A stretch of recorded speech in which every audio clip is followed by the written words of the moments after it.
ಆ ಗುಂಪಿನಲ್ಲಿರ್ತಕ್ಕಂಥ ಯಾರಾದ್ರೂ ಒಬ್ಬ ಮಹಿಳೆಗೆ ಒಂದು ನೇಮಕ ಮಾಡಿ ಅವ್ರಿಗೆ NMR ಪೇಮೆಂಟ್ ಮಾಡಿ ಅಂತ ಹೇಳಿದ್ದಾರೆ ಅಷ್ಟೇ ನರೇಗಾ ಗೈಡ್ಲೈನ್ಸಲ್ಲಿ. ಜೊತೆಗೆ ಕಾಯ್ದೆಯಲ್ಲಿ ಏನು ಹೇಳಿದ್ದಾರೆ, ಮಹಿಳೆಯರಿಗೆ ಅಥವಾ ಮಕ್ಕಳಿಗೆ ನಿಮ್ಮ ಗ್ರಾಮ ಪಂಚಾಯತ್ ಇಚ್ಛೆ ಪಟ್ಟಲ್ಲಿ ನೀವು ಅವ್ರಿಗೆ ಅಭಿವೃದ್ಧಿ ಮಾಡಿ ಶಿಕ್ಷಣ ಕೊಡಿ ಅಂತ ಹೇಳಿದ್ದಾರೆ. ಅದನ್ನೆಲ್ಲ ಉಲ್ಲೇಖ ಮಾಡಿ ಕೂಸಿನ ಮನೆ ಮಾಡಿಬಿಟ್ರು. ಕೂಸಿನ ಮನೆ ನಾನು ಕೊಂಡಾಜನಲ್ಲಿದ್ದಾಗ ಅಲ್ಲಿ ನರೇಗಾ ಕೆಲಸಕ್ಕೆ ಯಾರೂ ಬರೋದಿಲ್ಲ. ಕೂಸಿನ ಮನೆ ಮಾಡಿ ಮಾಡಿ ಮಾಡಿ ಅಂತ ಪ್ರತಿ ಸಭೆಯಲ್ಲೂ ಮಾಡಿ ಮಾಡಿ ಅಂತ. ನಾನು ಮಾಡೋದಿಲ್ಲ, ನೀವು ಏನು ಬೇಕಾದ್ರೂ ಮಾಡ್ಕೊಂಡು ಹೋಗಿ ಅಂತ ಹೇಳಿದೆ. ಜೊತೆಗೆ ಮುದ್ವಾಡೆಯಲ್ಲೂ ಅಷ್ಟೇ ಕೂಸಿನ ಮನೆಗೆ ಜಾಗನೇ ಇಲ್ಲ.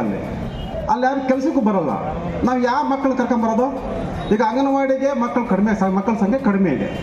ಹಾಗಿರುವಾಗ ನಾವೀಗ ಕೂಸಿನ ಮನೆ ಆ ಮಕ್ಕಳ ವಿನಾಕಾರಣ ವೇಸ್ಟ್. ಸರ್ಕಾರದ ಏನು ನಾವು ಹಣ ಇದೆ, ನಾನಂತ ಹೇಳಿದ್ದೀನಿ ನೋಡಿ, ಸಾರ್ವಜನಿಕರಿಗೆ ಬಡವರಿಗೆ ಅನುಕೂಲ ಆಗೋ ಕೆಲಸಗಳು ನಮ್ಮ ಅದೇನು ನಿಂದೆ ನಮ್ಮ ತಲೆ ಮೇಲೆ ಬಂದರೂ ಕೂಡ ನಾವು ಮಾಡೋಕ್ಕೆ ರೆಡಿ ಇದ್ದೀವಿ.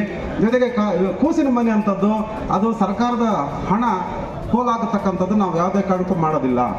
ಮತ್ತು ಈಗ ಒಂದು ನಾನು ರಾಜ್ಯ ಸಂಘದಲ್ಲಿ ಅಲ್ಲಿ ಪ್ರಸ್ತಾಪ ಮಾಡಿದಾಗ ಕೂಡ ನೋಡಿ, ನಿಮ್ಗೆ ಅವಶ್ಯಕತೆ ಇದ್ದರೆ ಮಾಡಿ, ಇಲ್ಲಾಂದರೆ ಮಾಡೋಕ್ಕೆ ಹೋಗಬೇಡಿ ಅಂತ ಮೇಡಮೇ ಹೇಳಿದ್ದಾರೆ. ಹಾಗಾಗಿ ಇಲ್ಲಿ ಸಭೆಗಳಲ್ಲಿ ಪ್ರೀತಿ ಕಡ್ಡಾಯ ಮಾಡಿ ಮಾಡಲೇಬೇಕು ಅಂತ ಹೇಳೋದು. ಯಾರಿಗಿದೆಯಾಗ ನಾವು ಕೂಸಿನ ಮನೆ ಮಾಡಿದ್ದೀರಿ, ನಾವೆಲ್ಲರೂ ಒಂದು ಗಮನಿಸಬೇಕು. ಯಾರಾದರೂ ಆ ಕೂಸಿನ ಮನೆಯಲ್ಲಿ ಕನಿಷ್ಠ ಪಕ್ಷ ಒಂದು 10 ಜನ ಮಕ್ಕಳಾದ್ರೂ ಬಂದಿದ್ದಾರಾ? ಅದಕ್ಕೆ ಎಷ್ಟು ನಾವು ಖರ್ಚು ಮಾಡಿದ್ದೀವಿ? ಅದು ಖರ್ಚು ಮಾಡೋದಂಗೆ ಇವರೇ ಸಪ್ಲೈ ಮಾಡಿಬಿಡೋದು ಐಟಮ್ಸ್ ಎಲ್ಲ, ಮೆಟೀರಿಯಲ್, ಚೇರ್ಗಳು, ಫರ್ನಿಚರ್ಸು, ಪೇಂಟಿಂಗ್ ಎಲ್ಲ ಅವರೇ ಮಾಡೋದು. ಇದಕ್ಕೆ ಚೆಕ್ ಕೊಡು ಅಂತ ಕೇಳೋದು, ಬಿಲ್ ಕೊಡು ಅಂತ ನಮ್ಮನ್ನು ಕೇಳೋದು. ಇವಾಗ ನೀವು ಮಾಡಿ, ನೀವು ಸಪ್ಲೈ ಮಾಡಿ ನಮಗೆ ಏನು ಕೊಡ್ಬೇಕು? ನೀವು ನಮ್ಮ ಗ್ರಾಮ ಪಂಚಾಯತಿಗೆ ಕೂಸಿನ ಮನೆಗೆ ಅಭಿವೃದ್ಧಿ ಮಾಡೋಕ್ಕೆ ನಮ್ಗೆ ಏನು ಕೊಡ್ಬೇಕು? ನೀವು ಇಲ್ಲಿ ನಿಲ್ಲಿಂದಾನೆ ಕೊಡ್ಬೋದಾಯ್ತಲ್ಲ, ನೀವೇ ಎಲ್ಲ ಕೊಟ್ಟು ಅದು ಪೇಂಟ್ ಎಲ್ಲ ಮಾಡಿಸಿ ಈಗೆಲ್ಲ ಧೂಳು ಹಿಡಿತಾ ಇದೆ. ಎಲ್ಲ ಒಳ್ಳೆ ಪೇಂಟ್ ಎಲ್ಲ ಮಾಡಿದ್ವಿ, ಮಕ್ಕಳಿಗೆ ಎಲ್ಲ ಮಕ್ಕಳ ಸ್ನೇಹಿ ಒಳ್ಳೆ ಚಿತ್ರಗಳೆಲ್ಲ ಬರ್ಸಿದ್ವಿ, ಫರ್ನಿಚರ್ಸ್ ಎಲ್ಲ ಹಾಕಿದ್ವಿ. ಅಲ್ಲಿ ಮಕ್ಕಳೇ ಇಲ್ಲ. ಯಾಕಂದರೆ ವಾಸ್ತವಾಂಶ ನೀವು ಬಂದು ನೋಡಿ, ಮಕ್ಕಳಿಗೆ ಅನುಕೂಲ ಇದೆಯಾ ಮಾಡೋಣ, ಶಕ್ತಿ ಮೀರೋ ನಾವು ಮಾಡ್ತೀವಿ. ಸಾರ್ವಜನಿಕರಿಗೆ, ಮಕ್ಕಳಿಗೆ, ಮಹಿಳೆಯರಿಗೆ ಏನು ಅವಶ್ಯಕತೆ ಇದೆ ಅದು ನಾವು ಮಾಡ್ತೀವಿ. ಅದೊಂದು. ಮತ್ತು ಇನ್ನೊಂದು, ಕಳೆದ 4-5 ವರ್ಷಗಳಿಂದ ಆ ಬಿಲ್ ಕಲೆಕ್ಟರ್ಗೆ ಯಾರು ಪ್ರಮೋಷನ್ ಆಗಿದೆ, ಗ್ರೇಡ್ 1 ಸೆಕ್ರೆಟರಿ, ಗ್ರೇಡ್ 2 ಸೆಕ್ರೆಟರಿಗೆ, ಆ ಪಂಚಾಯತ್ಗಳಲ್ಲಿ ಒಂದೇ ಒಂದು ಬಿಲ್ ಕಲೆಕ್ಟರ್ ನೇಮಕಾತಿ ಮಾಡ್ಕೊಳ್ಳೋಕೆ ಇದುವರೆಗೂ ಸಾಧ್ಯ ಇಲ್ಲ. ಕಾರಣ ಏನು ಹೇಳ್ತಾರೆ, ಇಲಾಖೆಯವ್ರು ಏನು ಹೇಳ್ತಾರೆ, ನೀವು ಮಹಿಳಾ ಸ್ತ್ರೀಶಕ್ತಿ ಸಂಘಗಳನ್ನ ಟೈಅಪ್ ಮಾಡ್ಕೊಂಡು ಅವ್ರ ತಂದು ಮಾಡಿಸಿ ಅಂತ. 5 ವರ್ಷಗಳಲ್ಲಿ ಯಾವ ಪಂಚಾಯತಿಯಲ್ಲೂ ಕೂಡ ಮಹಿಳಾ ಸಂಘದಲ್ಲಿ, ನಾನೇ ಒಂದು ಪ್ರಾಯೋಗಿಕವಾಗಿ ಮಾಡಿದೆ, ಕೊಂಡಾಜನಹಳ್ಳಿ ಪಂಚಾಯತಿಯಲ್ಲಿ ಮಹಿಳಾ ಸ್ತ್ರೀಶಕ್ತಿ ಸಂಘಗಳ ನಿಮ್ಗೆ 5% ಕೊಡ್ತೀವಿ ಅಂತ ಮಾಡಿದೆ. ಅದು ಸಕ್ಸಸ್ ಆಗೋದಿಲ್ಲ.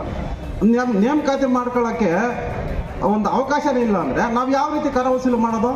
ಮತ್ತು ಈ ತಿಂಗಳ ಪ್ರಗತಿ ಪರಿಶೀಲನಾ ಸಭೆಯಲ್ಲಿ ಏನು 4.5ನೇ ಪಾಯಿಂಟ್ ಏನು ತೆರಿಗೆ ವಸೂಲಾತಿ ಪ್ರಗತಿ ಏನು ಮಾಡೋದು? ಯಾರು ಮಾಡೋದು? ಎಲ್ಲದಕ್ಕೂ DEOನೇ ಏನಾನ ಹೇಳಿ DEO. ಯಾಕಂದರೆ ಈಗ ಮುದ್ವಾಡಿಯಲ್ಲಿ ಪಂಚಾಯತಿಯಲ್ಲೂ ಇಲ್ಲ, ಕೊಂಡಾಜನಹಳ್ಳಿ ಪಂಚಾಯತಿ ಬಿಲ್ ಕಲೆಕ್ಟರ್ ಇಲ್ಲ. ನಾವೇನು ಹೆಂಗೆ ವಸೂಲು ಮಾಡೋದು? ಮತ್ತು ಈ ಸಭೆಗಳಿಗೆ ಇವ್ರನ್ನ ಕಳಿಸೋದು, ಸೆಕ್ರೆಟ್ರಿಗೆ, ಲೆಕ್ಕ ಸಹಾಯಕರನ್ನ ಅಥವಾ ಕಾರ್ಯದರ್ಶಿಗಳು ನೀವು ಹೋಗಿ ಅಟೆಂಡ್ ಮಾಡಿ ಅಂತ ಹೇಳೋದು. ಅದೊಂದು ತೊಂದರೆ ಇದೆ. ಜೊತೆಗೆ ಈಗ ಇವರು ವಾಟರ್ ಮ್ಯಾನ್ಸು ರಿಟೈರ್ಡ್ ಆಗಿ ಸುಮಾರು ಜನ ರಿಟೈರ್ಡ್ ಆಗಿದೆ. ರಿಟೈರ್ಡ್ ಆದಮೇಲೆ ಅದನ್ನು ಹೊಸದಾಗಿ ತಗೊಳ್ಳೋಕ್ಕೂ ಒಂದು ಸ್ಪಷ್ಟವಾದ ಒಂದು ಆದೇಶ ಇಲ್ಲ ಸರ್ಕಾರದ್ದು. ಹಾಗಾಗಿ ಏನೋ ನಿವೃತ್ತಿ ಆಗಿರೋರನ್ನೇ ಅವ್ರನ್ನೇ ನಾವು ಮನವೊಲಿಕೆ ಮಾಡಿ, ನೀವು 2,000 ಕೊಡ್ತೀನಿ, 3,000 ಕೊಡ್ತೀನಿ, ಒಂದು ಏನೋ ರೀತಿ ಮನವರಿಕೆ ಮಾಡ್ಕೊಂಡು ಮಾಡ್ತಾಯಿದ್ದೀವಿ. ಇವ್ರ ಇಲಾಖೆ ಏನು ಹೇಳ್ತಾರೆ, ಮಹಿಳಾ ಸ್ತ್ರೀಶಕ್ತಿ ಸಂಘಗಳವ್ರಿಗೆ ಅವ್ರ ಮುಖಾಂತರ ಮಾಡ್ತೀನಿ. ಅದು ಸಕ್ಸಸ್ ಆಗಿಲ್ಲ. ಇದೆಲ್ಲ ನೋವುಗಳು ಎಲ್ಲ ಗ್ರಾಮ ಪಂಚಾಯತ್ PDO ಅಥವಾ ಕಮಿಟಿ ಮೇಲೆ ಇರ್ತಕ್ಕಂಥದ್ದೇ. ಏನು ಮಾಡೋದು? ಇವಾಗ ಒಂದು ಸಿಬ್ಬಂದಿ ರಿಟೈರ್ಡ್ ಆದಮೇಲೆ ನೇಮಕ ಮಾಡ್ಕೊಂಡ ತಾನೇ ನಾವು ಅಲ್ಲಿ ಸೇವೆ ಕೊಡೋಕ್ಕಾಗೋದು. ಇವಾಗ ಏನಾಗಿದೆಯಪ್ಪ ಅಂದರೆ ಸೇವೆಗಳು ಜಾಸ್ತಿ ಆಗ್ತಾಯಿದೆ, ಅಲ್ಲಿ ಸಿಬ್ಬಂದಿ ಕಡಿಮೆ ಇದೆ.